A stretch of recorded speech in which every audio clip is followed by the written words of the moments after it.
ఎక్కడ శ్వేత మేఘాలు విశ్రామము తీసుకుంటారో అలాంటి పర్వత సమానమైన ఎత్తైన దేవమందిరములు, వీధులు, రాజమార్గములు, దేవవృక్షములు, అన్ని సభలు, అట్టాలికాలు, నానా విధమైన వాణిజ్య వస్తువులు, వ్యాపారాలు చేసే పెద్ద పెద్ద అంగళ్ళు, కుటుంబముతో గృహస్థులు, సుందరమైన సమృద్ధమైన భవనములు, దూరము నుండే కనిపించే పెద్ద వృక్షములు, అన్నింట మీద ధ్వజములు, పతాకములు ఎగురుచున్నవి.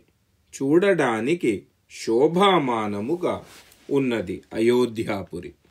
ఆ సమయములో అన్ని చోటల నటులు, నర్తకుల సమూహాలతో, మంచిగా గానము చేసే గాయకులతో, అందరి మనస్సు మరియు చెవులకి సుఖము ఇచ్చే వాణి వినిపిస్తున్నది అన్ని వేపులా.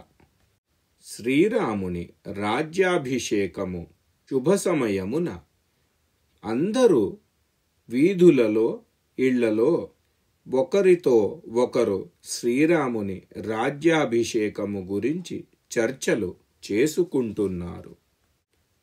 వారి వారి ఇళ్ల దగ్గర, తలుపులు దగ్గర ఆడుకుంటున్న గుంపులు బాలకులు కూడా వారిలో వారు శ్రీరాముని రాజ్యాభిషేక విషయమే మాట్లాడుకుంటున్నారు. అయోధ్యాపురి వాసులు శ్రీరాముని రాజ్యాభిషేక సమయములో రాజమార్గము అంతయు పూలతో నింపేసినారు మరియు ధూపము వెలిగించి ఆ సువాసన 4 వేపులా పరిమళించింది. ఈ విధముగా వారు అందరూ కలిసి రాజమార్గముని అతి సుందరముగా తయారు చేసినారు.